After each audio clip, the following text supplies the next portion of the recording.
Hello and welcome to the Heavenly Partners Coaching Dating videos. Today I want to talk about a subject called "The map is not the territory." Now you may have come across this phrase, but it's a very, very good phrase indeed.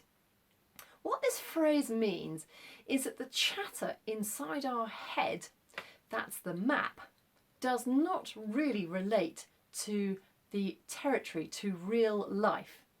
That's the territory, real life being the territory. So what is going on in your head doesn't necessarily mean it is reality out there in the world. If you're anything like me, you have a constant barrage of thoughts, comments, criticisms, questions going through your head at any one time. That's like the map. And if you're going dating and you're constantly relating on to those thoughts in your head, and you're assuming that that is the way things are, then that can be very tricky in terms of the outcomes you'll get in dating. So it's a really good principle to remember that the map is not the territory. What's going on in your head is not necessarily what's going on in the wide world, particularly when you're dating. Let's take an example of this. Supposing you're about to phone somebody and in your head you're thinking, oh, not really sure how I'm going to come across, not sure whether they're going to like me, they're probably not going to like me. Or maybe you're thinking, I am just the bee's knees for this person and we're going to get on great. That's what you're saying the territory is. But when you call them, it might be a completely different kettle of fish. They might really like you, they might not like you, you might be ringing at the wrong time. All sorts of things might actually happen. That is the territory, not what you think has happened in your mind.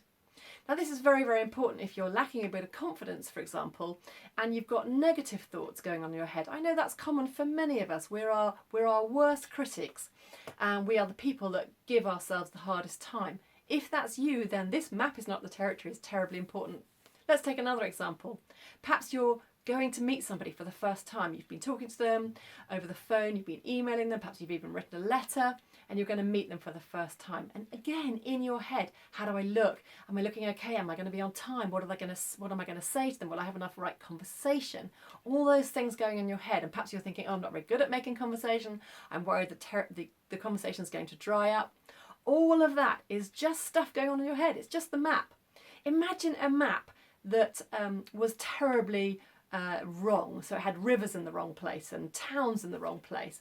That's what you've got to imagine is going on when you say bad things to yourself and you go on a date. Those bad things that you've said to yourself aren't necessarily true. I don't know if you've seen any films recently, but I saw a great film where there were two young people in it and they were at university together and then they split up, and years later they met and they had a much more sort of adult conversation than they were able to have at the time about why they'd split, and it was very clear that both of them had completely different maps in their heads than what was actually going on. And it was a real shame, because if they had just spoken to each other more openly about what was going on in their hearts, then they would probably stay together. So I hope that's been a useful little vignette of coaching for you, just to say the map is not the territory, and to take hold of it, because we want you to be successful in dating. And if you are constantly going by the map and not by the territory, you might be not having the success that perhaps you could have. If you'd like to get in touch with us further, please do give us a ring on 01 531 4997. We'd love to hear from you. Thank you.